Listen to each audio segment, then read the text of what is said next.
आप सभी को 10वीं कक्षा का जो सेमुषी भाग 2 संस्कृत पाठ्य पुस्तक है उसके प्रथम पाठ सूचि पर्यावरणम के द्वितीय भाग में स्वागत है। आज हम इस वीडियो में आप सभी के समक्ष हम प्रत्येक श्लोकों का अर्थ बताएंगे और उसके बाद हम आगे की वीडियो में हम अभ्यास का कार्य भी करेंगे। तो आइए शुरू करते हैं। और जो भी विद्यार्थी अभी तक जो है कि संस्कृत पाठ्य पुस्तक की जो भूमिका है उसकी जो वीडियो है और सूचि पर्यावरणम पाठ 1 का जो हमने बनाया है वीडियो पार्ट 1, उसको यदि आप लोगों ने अभी तक नहीं देखा है तो तुरंत जाके सबसे पहले उसको देखेंगे, क्योंकि एक कड़ी बन जाती है, क्योंकि ये उसका दूसरा भाग है। जब तक आप भूमिका और प्रथम पाठ का प्रथम भाग सूचि पर्यावरणम का तब तक नहीं देखेंगे, तब तक आपको जो है कि दूसरे पार्ट से अथवा अर्थात द्वितीय भाग से आपको समझ आने में कोई कठिनाई हो सकती है। इसलिए हम आपको चाहेंगे कि आप जो है कि वहाँ पर जाएं और जो है कि प्रथम भाग सबसे पहले देखें।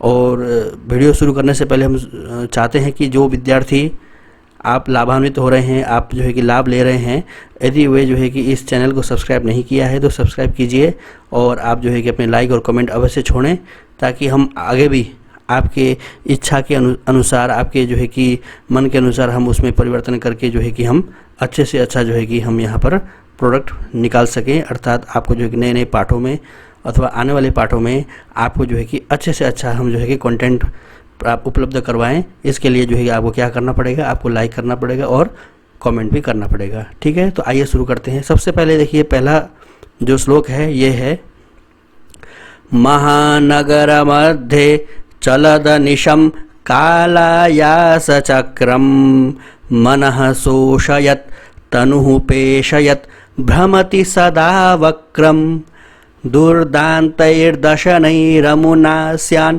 नैव जनग्रसनम सूचि पर्यावरणम।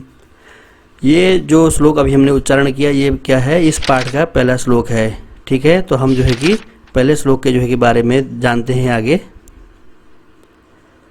तो आइए शुरू करते हैं। तो इसका जो है कि पदच्छेद, पदों को अलग अलग करना। छेद अर्थ होता है कि जो है कि पदों को अलग अलग करना है। ये बोलते हैं, छेद शब्द में जो धातु है वो है छिद धातु। संस्कृत में जो है कि छिद्री विदारणी धातु है जो कहता है कि अलग अलग करना है। तो आपने जब श्लोकों को पढ़ा, जैसे हम फिर चलते हैं यहाँ पर, तो देखिए यहाँ पर सब श्लोक अलग अलग मिले हैं। यहाँ पर जो है कि त है और अ है, ठीक है, और जो है इसी प्रकार से जो है कि अन्यत्र भी जो है कि यहाँ पर भी जो है कि यहाँ पर भी विसर्ग है और अ है। तो इस प्रकार से आप देखेंगे तो अलग अलग जगह जो है कि संधियाँ हुई हैं और वे वर्ण मिले हैं। तो इसलिए जो है कि हमें उनके अर्थ को समझने के लिए सबसे पहले हमें क्या करना चाहिए कि इनके जो है कि पदच्छेद करना चाहिए, अर्थात इनको पदों को अलग अलग करना चाहिए। तो पदों को अलग अलग करते समय करते हैं, महानगर मध्ये चलत अनिशम, तो त और अ मिलकर क्या हो जाता है, द हो जाता है। कालायास चक्रम मनः शोषयत तनुः पेशयत, यहाँ भ है तो आगे के वर्णों को देख करके इसमें भी क्या होता है, द हो जाता है। सदा वक्रम दुर्दान्तैः दशनैः, तो दुर्दान्तैः में भी देखिए विसर्ग संधि यहाँ हो जाता है तो इसको र बनता है और यह र ऊपर जाके लगता है।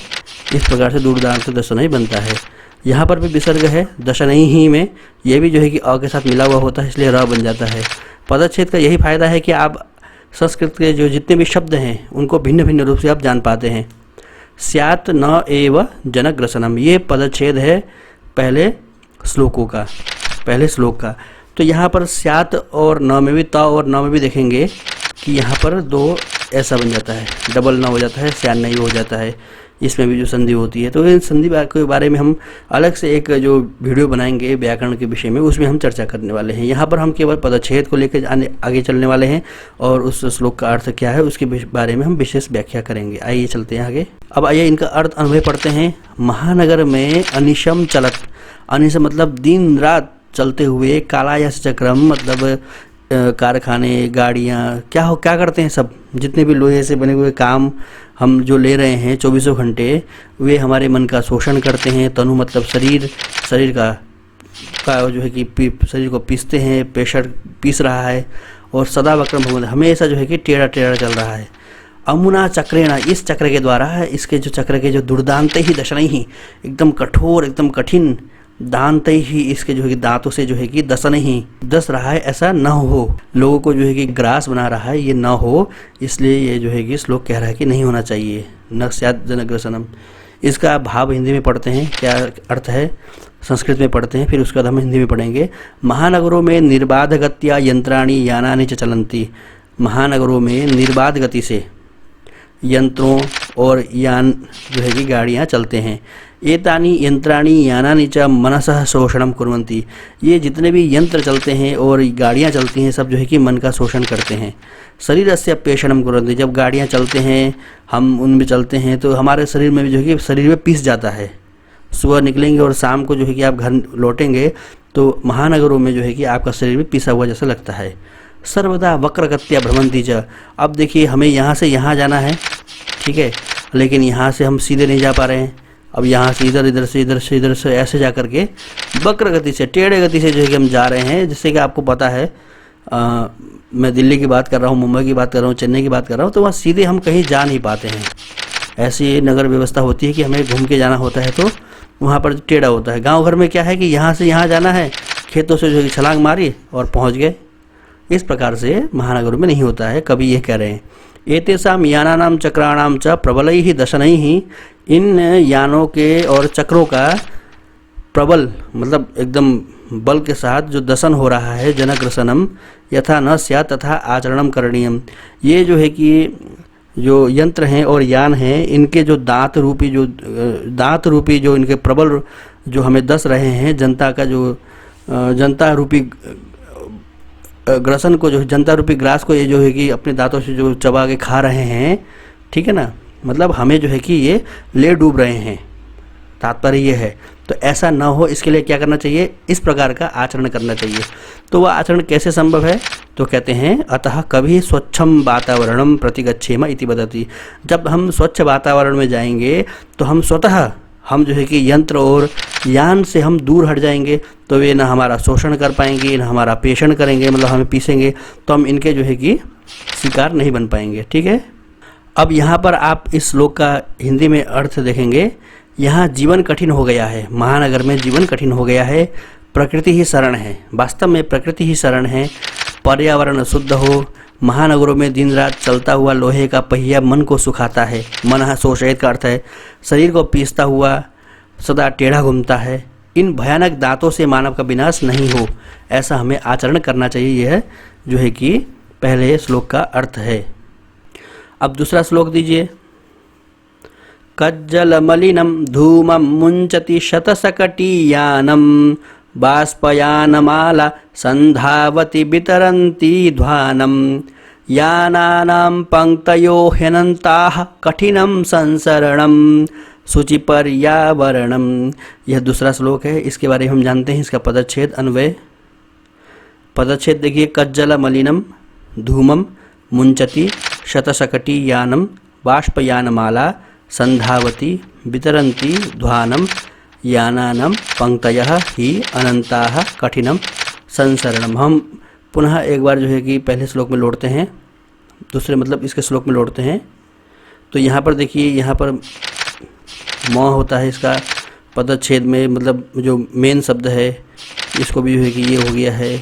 ठीक है जी, और ये भी जो है कि ये है, यह जो है इस प्रकार से यह बना हुआ है और ये संधि हुई है यहाँ पर, जो हम नहीं देख पाते हैं, समझ नहीं पाते हैं कि कौन कौन से मेन शब्द हैं, तो इसीलिए हम पदच्छेद का सहारा लेते हैं। पदच्छेद कर लिया है, अब हम अन्वय करते हैं। शतशकटीयानम कज्जल मलिनम धूमम मुंचति बाष्पयानमाला ध्वानम वितरन्ति संधावति यानानां हि अनंताः पंक्तयः सन्ति संसरणम कठिनम अस्ति। तो यह इस श्लोक का अन्वय है, इसका अर्थ हम जानते हैं। शताधिकानि यानानि कज्जलम इव मलिनम धूमम त्यजन्ति। शतशकटी यानम का अर्थ क्या है कि 100 से भी ज़्यादा जो यान हैं वह कज्जलम इव मतलब काजल की तरह कैसे क्या छोड़ते हैं। काजल क्या होता है, काला होता है, तो काजल की तरह वे जो है कि धुआं छोड़ते हैं। रेल यानानि सम्यक कोलाहलम कुर्वन्ति, और जो है कि रेल की गाड़ियाँ क्या करती हैं, एकदम ज़ोर ज़ोर से जो है कि आवाज़ करती हैं, साउंड करती हैं और दौड़ती हैं। इससे भी जो है कि हम लोग जो है कि दूषित हो रहे हैं। यानानाम अनंताः पंक्तयः, गाड़ियाँ जो है कि गाड़ियों की अलग अलग पंक्तियाँ चल रही हैं। पंक्तियाँ मतलब एक गाड़ी केवल नहीं है, तो मतलब बहुत सारी गाड़ियाँ चल रही हैं और मतलब उनकी अलग अलग पंक्ति बनी हुई है। मनुष्याणाम मार्गे विचरणम गमनम च क्लेशकरम, अब हम उन गाड़ियों के बीच से निकल करके यहाँ से इधर जाएं, ऐसा संभव नहीं हो पा रहा है। हमें कोई पुल का सहारा लेना पड़ेगा। तो मतलब पैदल चलने वाले यात्री को जो है कि महानगरों में चलना बहुत ही कठिन हो जाता है।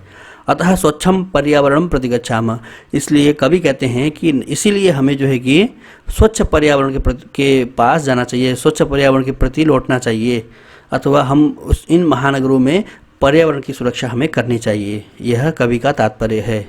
हिंदी अर्थ देखते हैं इसका। द्वितीय श्लोक का अर्थ क्या है हिंदी में? सैकड़ों मोटर काजल सा मलिन काला धुआं छोड़ती है। मतलब सत सकटी यानम कज्जल मलिनम, मतलब कज्जल मतलब काजल की तरह, मलिन मतलब एकदम मैल दुर्गंध मतलब गंदगी, काला जो है कि धूमम मुंचती, धूमम मतलब होता है धुआं, मुंचती मतलब छोड़ना, त्यागना। शतशकटिया मतलब सैकड़ों मोटर गाड़ियाँ। कोलाहल बिखेरती हुई रेलगाड़ी की पंक्ति दौड़ती हैं। गाड़ियों की अनंत पंक्तियों में चलना कठिन हो जाता है। आपको जो है कि द्वितीय श्लोक का अर्थ भी समझ आ गया होगा। अब हम चलते हैं तीसरे श्लोक के पास। वायुमंडलम भृशम दूषितम नहि निर्मलम जलम कुत्सित वस्तु मिश्रितम भक्ष्यम समलम धरातलम करणीयम बहिरंतर जगति तु बहुशुद्धीकरणम शुचि पर्यावरणम। यह तृतीय श्लोक है। इसका हम जो है कि पदच्छेद देखते हैं कि कौन कौन से यहाँ पर शब्द हैं और वो वास्तविक संस्कृत में कौन कौन पद हैं। आइए हम पदच्छेद देख रहे हैं। वायुमंडलम भृशम दूषितम न ही निर्मलम जलम कुत्सित वस्तु मिश्रितम भक्ष्यम समलम धरातलम करणीयम बहि अंतर्जगति तु बहुशुद्धीकरणम। अनुमान में देखते हैं। ही वायुमंडलम भृशम दूषितम अस्ति, निर्मलम जलम न अस्ति, कुत्सित वस्तु मिश्रितम भक्ष्यम अस्ति, समलम धरातलम अस्ति, बहिः अंतः जगति तु बहुशुद्धीकरणम करणीयम अस्ति। अर्थ है कि वायुमंडल एकदम दूषित हो रहा है, निर्मल जल नहीं है, कुत्सित वस्तु मिश्रितम भक्ष्यम एकदम खराब वस्तु के मिलावट का जो है कि भोजन हमें मिल रहा है, समलम धरातलम मलो एकदम भयंकर मल है, गंदगी कूड़े से जो है कि पृथ्वी ढकी हुई है, बहि अंतः जगति पृथ्वी के अंदर और बाहर अथवा इस संसार के इस पृथ्वी के मंडल के बाहर और अंदर जो है कि बहुत ज़्यादा गंदगी हो गई, जिसको हमें बहुशुद्धीकरणम बहुत ही ज़्यादा शुद्धिकरण करना चाहिए। यह जो है कि तृतीय श्लोक का अर्थ है, अन्वय है। अब इसका हम जो संस्कृत में अर्थ देखते हैं। एतत् वायुमंडलम अत्यंतम दूषितम जातम अस्ति, अधुना महानगरेषु स्वच्छम निर्मलम जलम तु न दृश्यते एव, रसायनादीनां मिश्रणेन भोज्य पदार्थाः अपि नष्टाः जाताः सन्ति, पुनश्च धरातले सर्वत्र मलिनता दृश्यते, अधुना अंतःकरणस्य बहिर्जगतः च शुद्धिकरणस्य अत्यंतम आवश्यकता अस्ति। हिंदी में हम अर्थ कर लेते हैं। ऐसे आपको जो भावार्थ संस्कृत में यहाँ दिया गया है, इससे मुझे विश्वास है कि आप जो है कि 85 से 90% अथवा 90% आप समझ गए होंगे कि यह भावार्थ जो है कि क्या कहना चाहता है संस्कृत में होने के बावजूद भी। तब भी हम आपके लिए सरलता के लिए हम यहाँ पर हिंदी अर्थ दिया गया है। आप घबराइए नहीं, आप जो है कि हमारे साथ बने रहिए, क्योंकि हम आपके लिए ही ये सब वीडियो बना के लेके आए हुए हैं। तो आप जो है कि निश्चिंत रहिए। लेकिन तब भी हम चाहते हैं कि आप प्रयास करें, संस्कृत के जो पंक्तियां हैं इनको पढ़ करके, इनको समझ करके भी आप स्वयं से अर्थ निकाल सकें, लगा सकें। ठीक है, इसलिए हम प्रयास करते हैं। आइए। एतत् वायुमंडलम, यह वायुमंडल अत्यंतम दूषितम जातम अस्ति, अत्यंत दूषित हो गया है। अधुना मतलब अब महानगरेषु स्वच्छम निर्मलम जलम तु न दृश्यते एव, महानगरों में स्वच्छ जल तो दिख ही नहीं रहा है। रसायनादीनां मिश्रणेन भोज्य पदार्थः अपि नष्टः जातः, इतने केमिकल का जो है कि हमने मिलावट कर दिया अपने खाने वाले पदार्थों में, भोजन के पदार्थों में, कि जो है कि पूछो मत। इससे क्या हो रहा है कि इतने रसायन करने से हमारे जो खाने के वास्तविक जो पदार्थ हैं वे सब भी जो है कि दूषित हो रहे हैं, अब वो मिलते नहीं हैं। पुनश्च धरातले सर्वत्र मलिनता दृश्यते, फिर देखते हैं कि हम पृथ्वी को और देखते हैं तो हर जगह कूड़ा, महानगर मतलब कूड़ों का जो है कि घर जैसा लगता है, हर जगह कूड़ा, हर जगह गंदगी। एक बार बारिश आ जाए तो पूरा का पूरा जो है कि नाली बह जाती है। अधुना अंतःकरणस्य बहिर्जगतः च शुद्धिकरणस्य अत्यंतम आवश्यकता अस्ति। अब ये संसार का और अंतःकरण का, हमारे मन के अंदर का, अब हमारे शरीर के अंतःकरण का जब तक हम शुद्धिकरण करेंगे तब तक हम सूची पर्यावरण के प्रति हम जागरूक नहीं बन सकते। इसलिए सबसे पहले स्वच्छता का जो एक कदम होगा सूची पर्यावरण के लिए, सबसे पहले हम अपने अंतःकरण से अपने मन को सुदृढ़ बना करके हम यह प्रयास करेंगे कि हम कम से कम चीज़ों से जो है कि हम गुजारा निकालें और हम गंदगी ना करें। उसके बाद हम दूसरे लोगों को कहें और स्वच्छकरण के लिए हम जो है कि एक जागरूक अभियान चलाएं। कवि का तात्पर्य यह है। आइए हम हिंदी अर्थ देखते हैं। तृतीय श्लोक का हिंदी अर्थ है, निश्चय ही अत्यधिक दूषित वायुमंडल है, निर्मल जल भी नहीं है, कुत्सित रासायनिक इत्यादि वस्तुओं से मिले हुए खाने के पदार्थ हैं, गंदगी से भरी धरती को साफ सुथरा करना चाहिए, संसार में अंदर अधिक शुद्धि करनी चाहिए। अब हम चौथे श्लोक को पढ़ते हैं। कंचित कालम नयमामस्मान् नगराद् बहुदूरम प्रपश्यामि ग्रामान्ते निर्झर नदीपयः पूरम एकान्ते कान्तारे क्षणमपि मे स्यात् संचरणम शुचि पर्यावरणम। इस श्लोक के जो भी शब्द हैं, जो भी यहाँ पर पंक्तियाँ हैं, इनका हम पदच्छेद देखते हैं। कंचित कालम नय माम अस्मात् नगरात् बहु दूरम प्रपश्यामि ग्रामान्ते निर्झर नदी पयः पूरम एकान्ते कान्तारे क्षणम अपि मे स्यात् संचरणम। कंचित कालम माम अस्मात् नगरात् बहु दूरम नय ग्रामान्ते निर्झर नदी पयः पूरम प्रपश्यामि एकान्ते कान्तारे क्षणम अपि मे मम संचरणम स्यात्। अन्वय से भी हम थोड़ा अर्थ लगाते हैं। कवि कह रहे हैं कि कुछ समय के लिए, कंचित मतलब कुछ काल के लिए, समय के लिए, माम मुझे इस नगर से बहुत दूर ले जाओ। कहाँ? तो गांव के अंतिम में। कैसे? अंत में क्या होता है गांव के?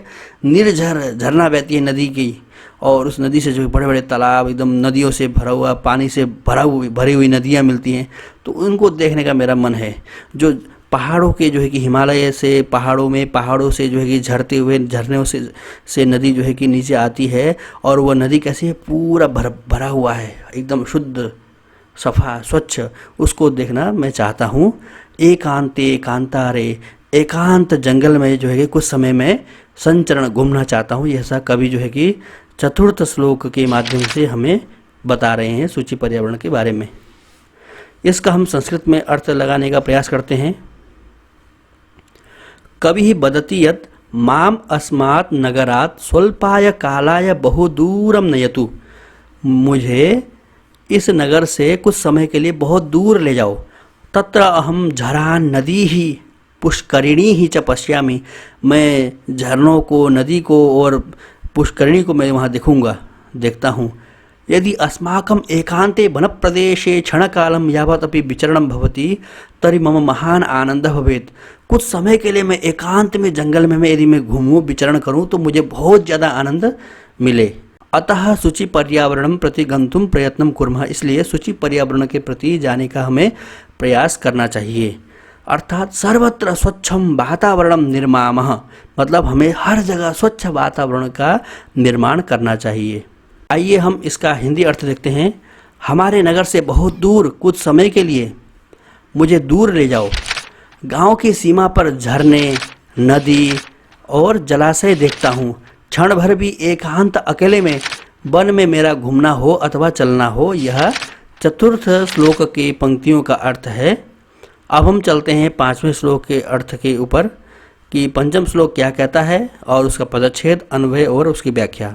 हरित तरुणाम ललित लतानाम माला रमणीया कुसुमावलिः समीर चालिता श्यान्मे वर्णीया नवमालिका रसालम मिलिता रुचिरम संगमनम शुचि पर्यावरणम। पदच्छेद देखते हैं। हरित तरुणाम ललित लतानाम माला रमणीया कुसुमावलिः समीरचालिता स्यात् मे वरणीया नवमालिका रसालं मिलिता रुचिरम संगमनम। अब हम अन्वय देखते हैं। हरित तरूणाम ललित लतानाम माला रमणीया स्यात् रसालम मिलिता नवमालिका समीर चालिता कुसुमावलिः मे मम वरणीया स्यात् एतादृशम रुचिरम संगमनम स्यात्। अर्थों को लगाने के लिए अन्वय में कवि जो है कि कुछ शब्दों का जो है कि यहाँ पर आक्षेप करते हैं, जैसे स्यात् हो गए।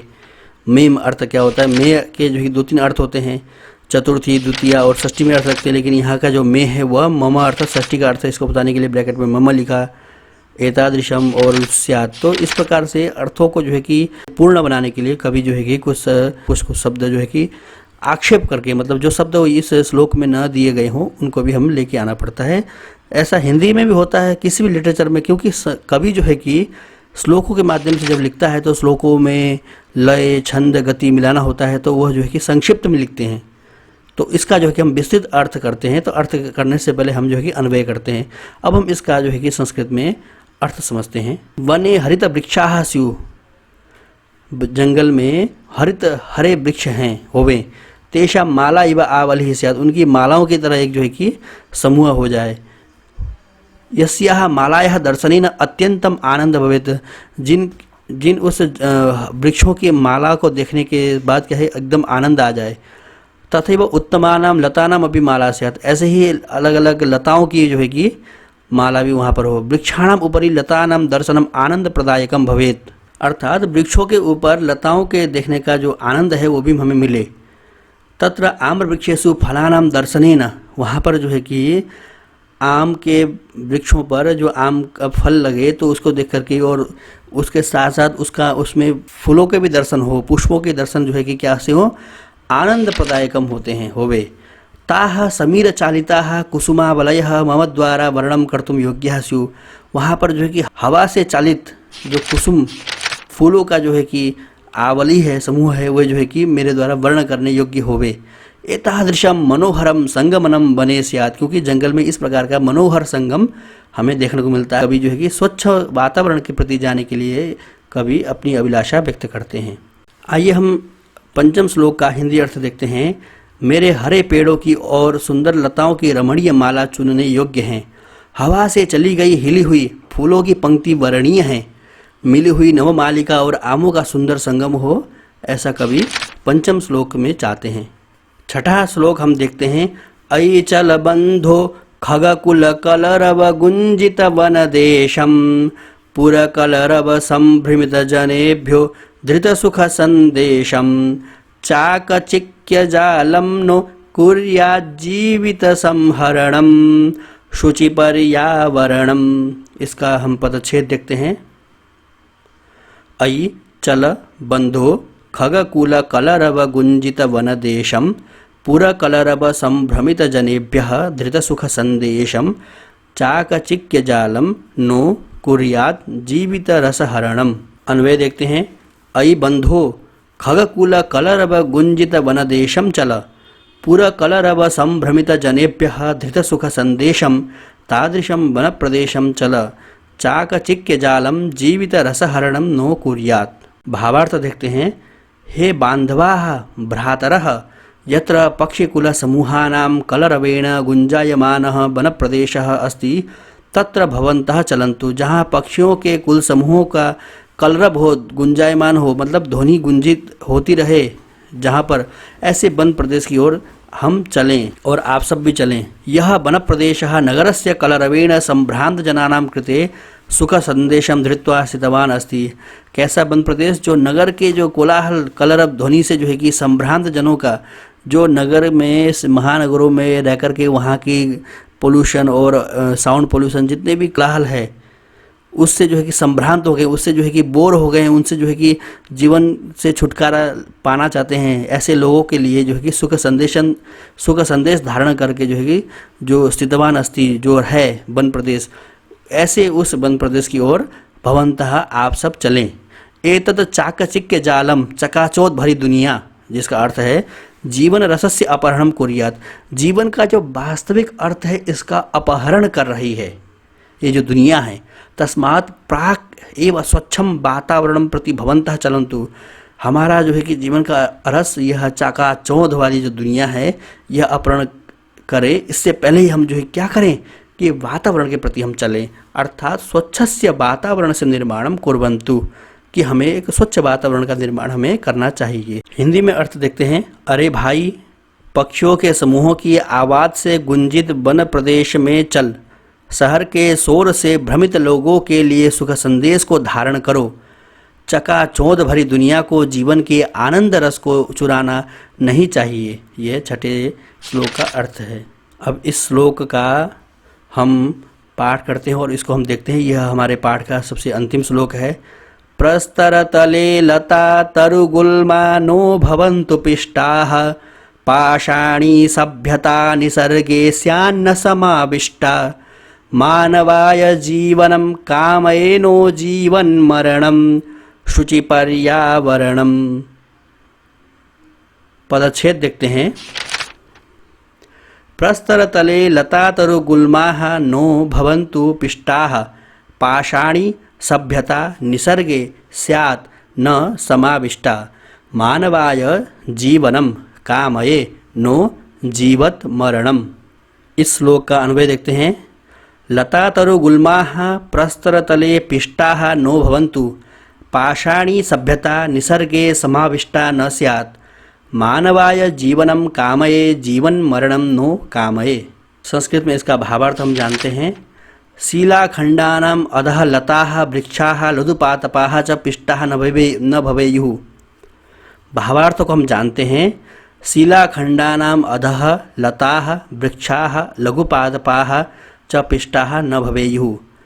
महानगरों में हम देखते हैं कि हम मिट्टियों के ऊपर जो है कि हम बड़े बड़े जो है कि एकदम सीमेंट लगा देते हैं और बड़े बड़े पत्थरों से जो है कि हम मिट्टी को ढक देते हैं, फ्लोर बना देते हैं। तो इससे क्या होता है कि वहाँ पर जो वृक्ष जो उगते हैं, जो छोटे छोटे वृक्ष पौधे निकलते हैं, लताएं निकलती हैं, वो सब जो है कि दब जाते हैं। तो इसलिए कवि कह रहे हैं कि शिलाखंडानाम अधः, पत्थरों के खंडों के अंदर जो वृक्ष हैं, लता हैं, लघु पादप हैं, छोटे छोटे वृक्ष हैं, वे पिष्ट न हो, मतलब न पीसे जाएं। भवनानाम निर्माण कार्यम वन प्रदेशे न भवेत्, स्वच्छ वातावरण यदि हमें चाहिए तो भवनों का निर्माण जो है कि वन के स्थानों में, जंगलों में न हो। यतः वनानि बिना मानवस्य जीवनम एवं दुष्करम भवति, क्योंकि जब तक जंगल है तब तक ही यह मानव जीवन है। यदि जंगल नहीं रहेंगे तो मानव का जीवन जो है कि बहुत ही दुष्कर हो जाएगा। इसलिए कवि जीवितानाम जनानाम मरणम न इच्छति, इसलिए जो लोग जी रहे हैं उनमें जो है कि जंगलों का बहुत ज़्यादा देन है और कभी जीवित लोगों का जो है कि मृत्यु नहीं चाहता है। इति हेतु हो स्वच्छम वातावरण निर्मातुम जनान प्रेरयति, इसीलिए कि जो जी रहे हैं वे लोग जो है कि अकाल मृत्यु में न मरे, अकाल मृत्यु से न मरे, इसलिए जो है कि कभी उनकी स्वच्छ वातावरण के जो है कि निर्माण करने के लिए लोगों को प्रेरित कर रहे हैं। हिंदी में हम अर्थ देखते हैं। लता, पेड़ और झाड़ी पत्थरों के नीचे तल न पीसे, पाषाणी पत्थरीली सभ्यता प्रकृति में खत्म न हो, इंसान के लिए जिंदगी की चाहत रखता हूँ, ना कि जीते मरण चाहता हूँ।